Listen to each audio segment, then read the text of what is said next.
latente de 10 años, ¿no es verdad? Donde no hay síntomas, pero el Chaga sigue avanzando, muere el tripanosoma, pero ya después quedan las lesiones, ¿no es verdad? Entonces aquí el 30% va por este camino, pasa a la fase indeterminada y evoluciona a la fase crónica, por supuesto.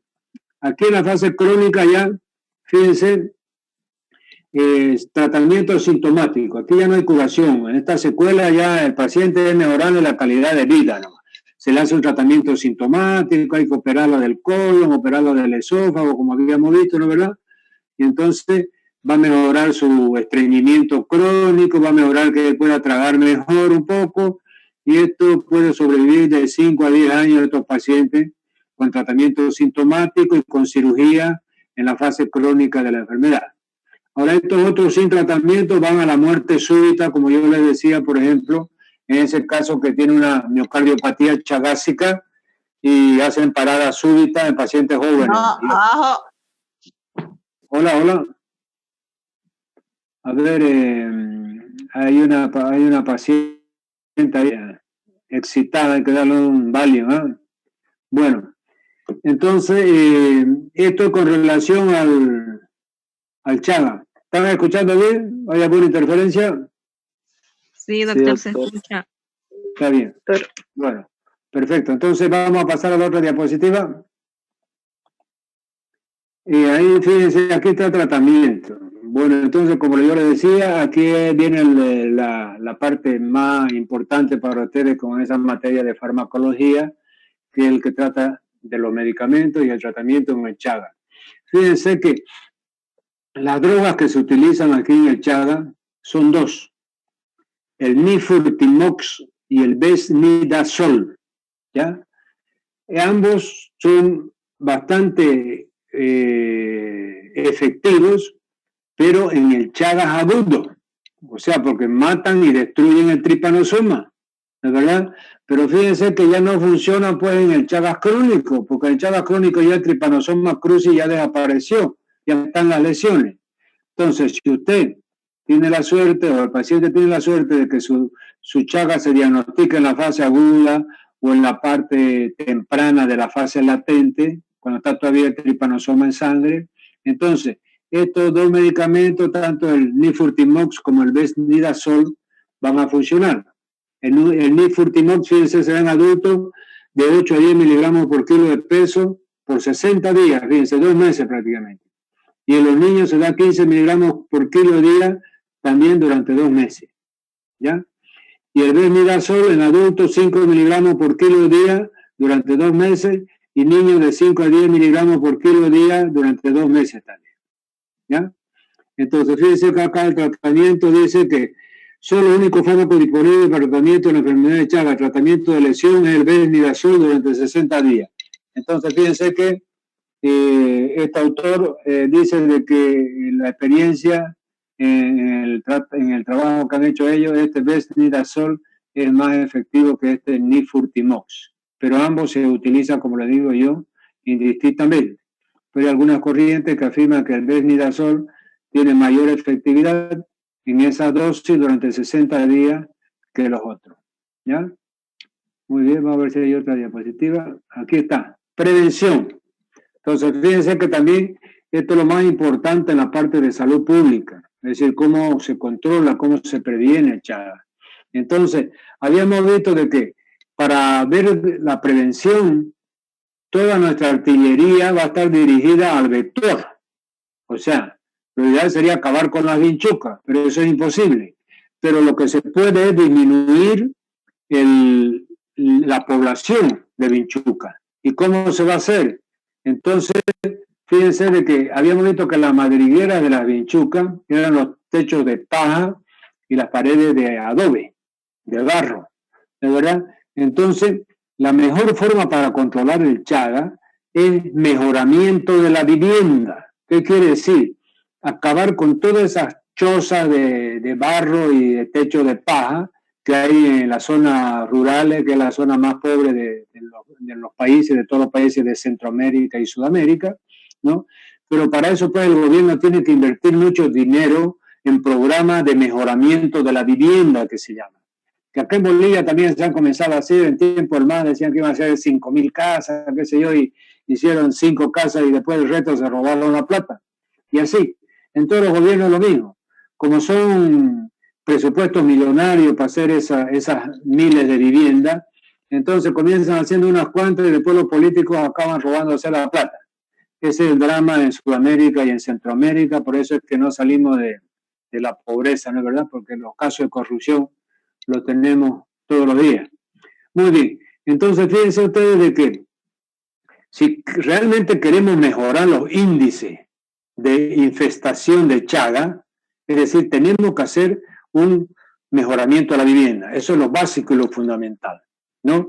Pero si alguien, por ejemplo, le pregunta a usted como médico, doctor o como odontólogo, ¿cómo debo cuidarme yo cuando voy al campo para que no me enferme de Chaga o no me contagie de Chaga? Entonces, hay que decirle pues, que hay lo que se llama equipamiento de protección individual. Equipamiento de protección individual. ¿Y cuál es? El mosquitero, el repelente, la malla milimétrica en la ventana, ¿no es verdad? Y utilizar para dormir y todo, es decir, ropa gruesa, ¿no? Jeans, manga larga, evitando tener expuesto parte del cuerpo para que dé lugar a la picadura de vinchuca. Pero eso, como les digo, son equipamientos de protección individual. O sea, cómo se puede proteger individualmente una persona o toda una familia. Pero ya cuando usted quiere hablar de proteger una población urbana o una población rural o urbana de una enfermedad, etcétera, ya tiene que ir a lo macro. Y lo macro aquí, como le digo, para disminuir sensiblemente los índices de Chaga, hay que hacer un mejoramiento de la vivienda, ¿ya? Entonces aquí fíjense, se recomienda la siguiente medida: rociar con insecticida las casas y sus alrededores. O sea, los insecticidas, por ejemplo, como Baigón y todo ese montón de insecticidas que tenemos en los supermercados, también funcionan. Pero como les digo, usted lo puede incorporar como los EPI, equipamiento de protección individual. Ahora, cuando usted hace una fumigación, esa maquinita Leco que vamos a ver montada en una camioneta, como hace el SEDE y la alcaldía, en el caso del dengue vamos a ver después, eso es una fumigación ya en masa para fumigar toda una ciudad. Pero usted aquí nos estamos refiriendo a un insecticida de esos tipos Baigón, etcétera, para fumigar las casas, ¿no? Las viviendas, etcétera, eso también ayuda. Mejorar los tipos de viviendas. Fíjense que aquí no está resaltando como se debe, pero eso es el principal tópico para realmente bajar los índices de Chagas en un país. Después dice el uso de mosquiteros, buenas prácticas higiénicas con respecto al manejo y distribución de los alimentos, cribado de sangre, tejidos y órganos donados. ¿Qué quiere decir cribado? Quiere decir que la sangre que usted, cuando le transfunda sangre a usted, debe ser de un banco de sangre y no de un laboratorio así privado, donde no hacen bien el estudio, y si no está bien estudiada esa sangre que le van a transfundir, le pueden contagiar de Chaga. Lo mismo con los órganos que van a ser donados, que ya hablamos, a través del trasplante. Y el cribado de recién nacidos y niños de madres infectadas para tratar tempranamente la infección. Y lo último era lo que habíamos dicho, de que la madre que está embarazada con Chaga, hay que tratar de diagnosticarle en los primeros 4 meses de embarazo para poder tratarla y que no le transmita la enfermedad a su bebé, porque eso se produce a partir del 4º mes y es por vía transplacentaria. ¿Verdad? Muy bien, vamos a ver si hay otra. Aquí está entonces, prevención del Chaga. Fíjense ustedes, esas casingas, esas chozas que vimos de techo de paja y paredes de barro, fíjense, están siendo reemplazadas por estas otras viviendas ya que tiene techo de teja, paredes de ladrillo revocadas con cemento. Entonces aquí se terminó la guarida y la madriguera de las vinchucas, ¿no es verdad? Y esa es la forma de mejorar. Aquí dice, ¿qué podemos hacer para prevenir las reinfecciones del insecto y por lo tanto la enfermedad de Chaga? Entonces aquí, construcción y reparación de viviendas para eliminar sitios donde se alojan estos insectos. Educar a la población sobre la transmisión y métodos de control. Entonces, fíjense, con eso nosotros estamos ya, es decir, resumiendo prácticamente lo que es Chaga. Entonces, fíjense ustedes que aquí hemos terminado es decir, sobre el juego de diapositivas sobre Chaga. alguna preguntita a través del chat, yo les voy a abrir ahí. Pueden hacerlo, si quieren hacerlo también, tenemos más 10 minutos, 15 minutos. Podemos responderle todas las dudas que hayan quedado en el tintero con relación a esta enfermedad. A ver, soy todo oído. Doctor, yo tengo una consulta o una pregunta. A ver, métale. Usted casi al principio dijo que la vinchuca una vez nos pica, alrededor de la picadura es que deja su S y al nosotros rascarnos es que nos infectamos. Ahora la pregunta es si nosotros no llegamos a rascarnos o algo así, igual ya estamos infectados. Claro, no, lo que parece surrealista, ¿no es verdad? Parece una cosa de película, de un filme así de terror, pero así está descrito en todos los libros, ¿no? Que ese es el mecanismo de transmisión y contagio. Pero como usted dice, o sea que para que esa materia fecal que está alrededor del túnel, es decir, sea incorporada al huequito del túnel y pase por ahí al torrente circulatorio, es decir, es el rascado que hace esa función, ese trabajo. Si usted no se rasca, probablemente no se va a infectar, porque puede ser que lo que ha quedado en el borde mismo del huequito y del túnel es muy poco y tal vez no llegue hasta el torrente circulatorio. Pero lo correcto es de que al sentir la pinchada, el paciente se despierta y ese factor irritativo de la penetración de la trompa de la vinchuca en la piel y celular subcutáneo hace que automáticamente y reflejamente el paciente se rasque. ¿Está bien? Listo, doctor, gracias. Muy bien. ¿Otra preguntita?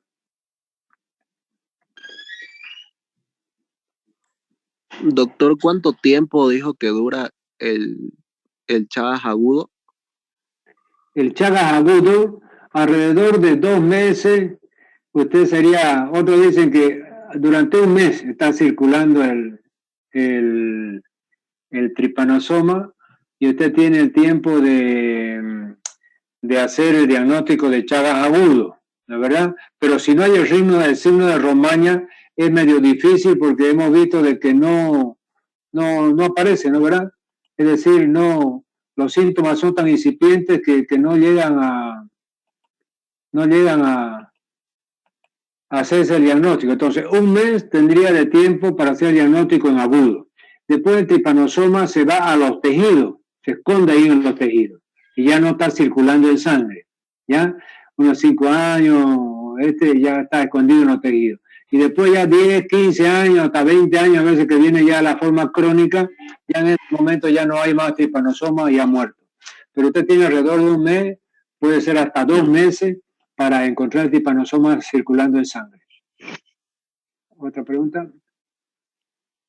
Gracias, doctor. Sí. Doctor, una duda. Habló sobre la forma de transmisión oral. ¿Cómo es que se da exactamente? ¿Podría explicarlo de nuevo? Ya, perfecto. Fíjense que esa transmisión oral, hasta hace 5 años, era imposible, oiga, era imposible pensar de que el Chagas se podía transmitir en forma oral. Pero vinieron unos estudios que se hicieron en Brasil. En Brasil hay muchos, ustedes saben que en Brasil se produce, yo he vivido 15 años en San Pablo, conozco bien, he trabajado allá como médico. Se produce el alcohol carburante ya hace 20 años, 30 años. ¿Ya? Entonces hay grandes plantaciones de caña de azúcar, porque normalmente pensamos que la caña de azúcar era solamente para hacer azúcar y hacer alcohol nomás aguardiente, ¿no? ¿Verdad? Para tomar. Pero el alcohol combustible comenzó a producirse y para venderse, entonces hay carros movidos a alcohol en Brasil hace ya más de 30 años. Entonces hay grandes ingenios. Y unos investigadores se pusieron a investigar unos casos de Chagas que aparecían con cierto tipo de endulzante, o sea, el azúcar, de la caña de azúcar, es decir, y llegaron a la conclusión de que al moler hola, hay mucho ruido allá, al moler esa caña de azúcar, los miles de toneladas, molía muchas vinchucas, millones de vinchucas, y pasaron al azúcar. Entonces, muchas formas se infectó a través de ese mecanismo. ¿Está bien? Gracias, doctor. A ver, aquí dice de Lucas, dice, doctor, entonces el tratamiento para el Chagas no es 100% efectivo. Como ustedes han visto, ya hemos visto ese esquema, ese cuadro con 2 caminos, ¿no verdad? si se trataba en la fase aguda, el 70% se curaba. ¿La verdad? O sea, hay algunos, si usted consigue tratarlo a todos en la fase aguda, es decir, se curaría prácticamente el 100%. Pero el problema es que como ustedes no diagnostican a todos en la fase aguda, porque hay algunos síntomas que no son muy leves, entonces por eso es que en términos medios el 70%, si se diagnostica en la fase aguda, se cura. Pero eso no quiere decir de que usted está tratando el 70%, porque solamente puede diagnosticar una pequeña cantidad, que es el que tiene el signo de Romaña. Entonces, por eso es que ese porcentaje baja. Y ahora en la forma crónica ya hemos dicho que hay que hacerle cirugía, mejora un poco su calidad de vida, pero hay otros que mueren en forma súbita por el Chagas agudo, ¿no? A ver, otra pregunta.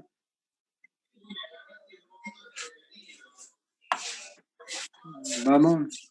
Entonces, fíjense, como yo les decía, aquí son alrededor de 30 enfermedades. Tómenlo en serio este curso. Yo veo que hay muchos ahí medio que hacen ruido, a veces perjudican al resto de la clase, perjudican al docente. Todo eso ustedes después van a ver que durante el examen le va a pasar la factura, porque aquí ustedes tienen que saber bien esto, tienen que saber bien toda la parte de farmacología que les doy el viernes, y es bastante materia si nosotros lo sumamos hasta fin de año. Y como les digo, ustedes no pueden salir de odontólogo si no saben esta materia, ¿ya? Entonces, si no hay alguna otra pregunta. A ver, aquí hay una pregunta, dice, no, es la única nomás. No hay más nadie en el chat. Puede ser que haya poca afluencia, pero como le digo, eso ya depende de ustedes. O lo toman o lo dejan. La clase siempre se va a dar. Y se va a dar con esta claridad que la estamos dando y apoyado por varias diapositivas, ¿ya? Pero así como yo las doy y hago de tripas corazón para darle lo mejor posible a la clase, así también yo les exijo en los exámenes. Y ya ustedes se deben haber informado por los otros alumnos, por los repitentes, etcétera, cómo es mi forma de tomar clase, cómo es mi forma de evaluar. Yo soy bastante estricto, así como yo doy la clase y me esfuerzo por darle lo mejor posible, pasarle toda mi experiencia médica en la clase, también así yo les exijo. Y por eso es que tengo la moral para exigirle, porque yo me brindo con alma, corazón y vida. Aquí a ver una pregunta, dice de Marco Silva. Doctor, ¿podría hablar un poco más del signo de Romaña? Muy bien, entonces para Marco, a ver, el signo de Romaña habíamos visto que era cuando la vinchuca le pica en el ángulo externo de alguno de los dos ojos y aparece un edema de ambos párpados, aparece un enrojecimiento de la conjuntiva y aparece una bolita que es la adenopatía satélite. A ver, alguien está jugando con el micrófono ahí, le vamos a cerrar, a ver aquí.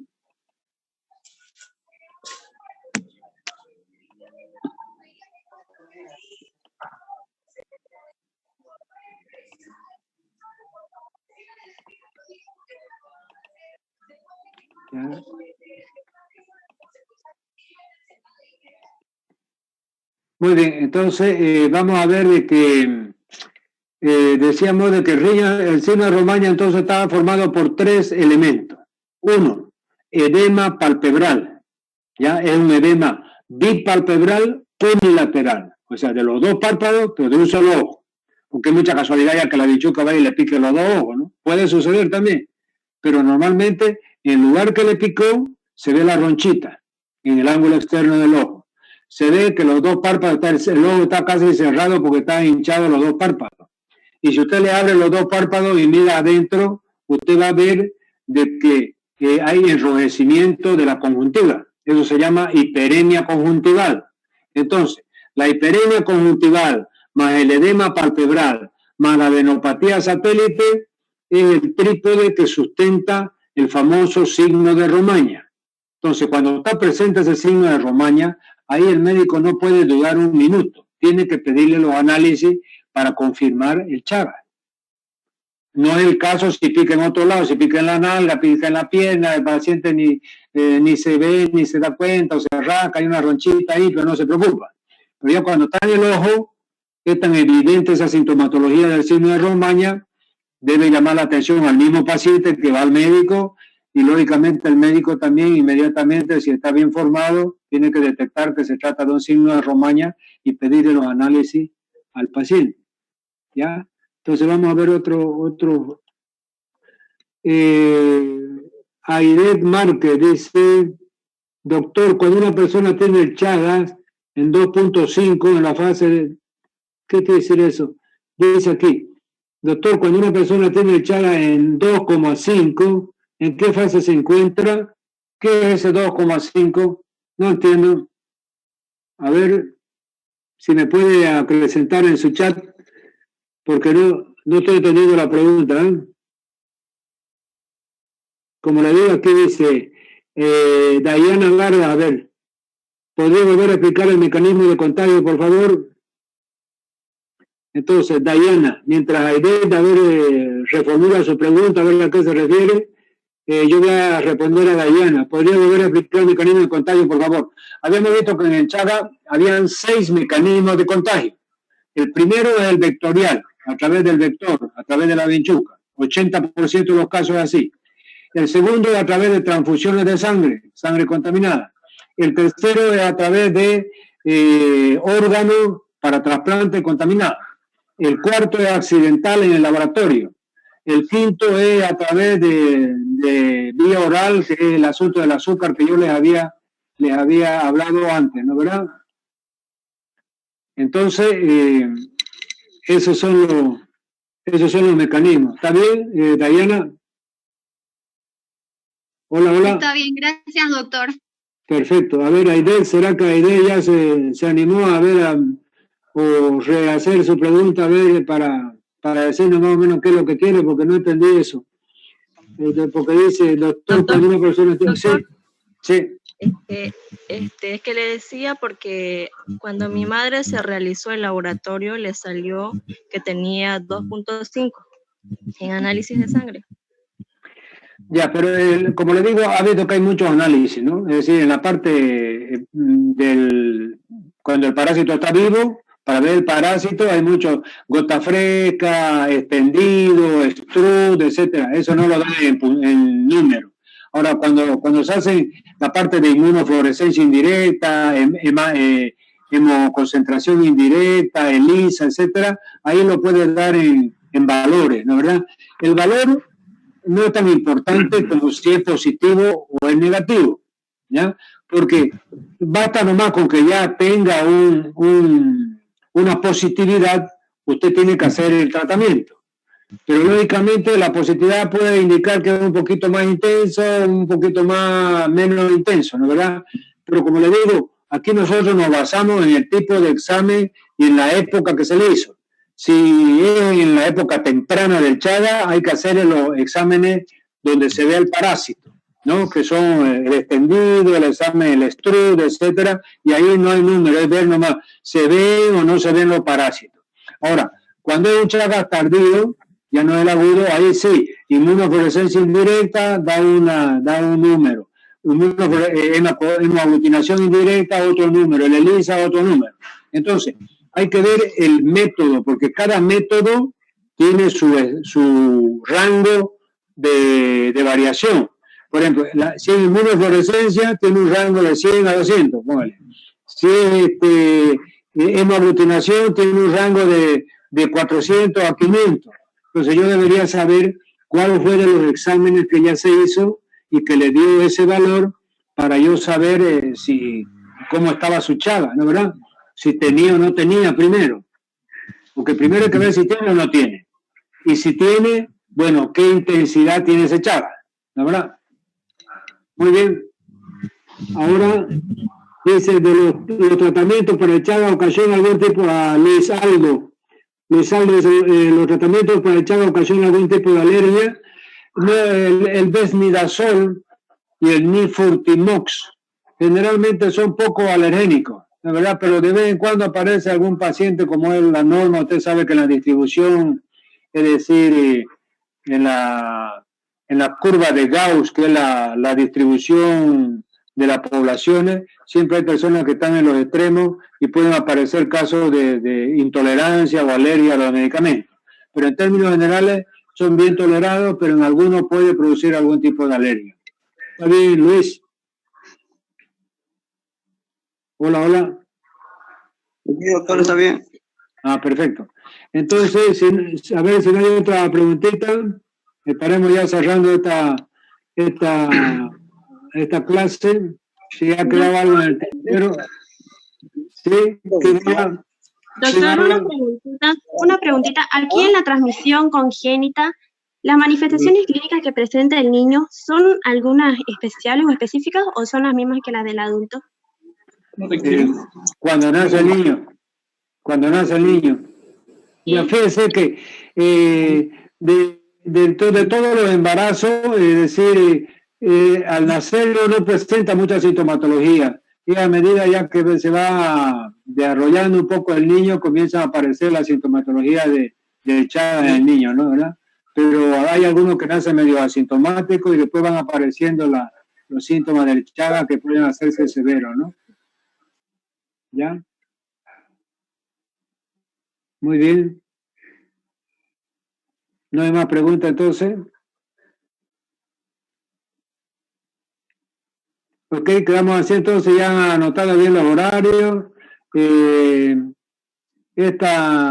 Todas estas clases, por ejemplo, las que podamos grabar, las que podamos subir, las vamos a subir a la plataforma de la universidad, ya están sabiendo, ¿no es verdad? Allá están todos matriculados, tienen toda la información. Entonces el sistema que las clases las vamos a pasar por Zoom y todas las evaluaciones y todo eso probablemente van a ser a través de la plataforma de la universidad, etcétera. ¿Ya? ¿Está bien? Está bien, doctor. Bueno, muy bien. Andrea Cecilia, usted no está muy preguntona últimamente, ¿no? Doctor, recién estoy hablando. Buen día. No, estoy viendo ahí su nombre ahí con grandes letras aquí en el fondo de la pantalla, está viendo, ¿no? Pero todo bien, ¿no? Entonces quedamos así. Ya saben, entonces, los días miércoles es la parte práctica, este tipo de enfermedades, y los días viernes es la parte teórica, que es la parte neta de farmacología. ¿Ya? Un grande abrazo, cuídense, estudien y pórtense bien. ¿Ya? Nos vemos el próximo viernes. Chao. Muchas gracias, doctor. Ya.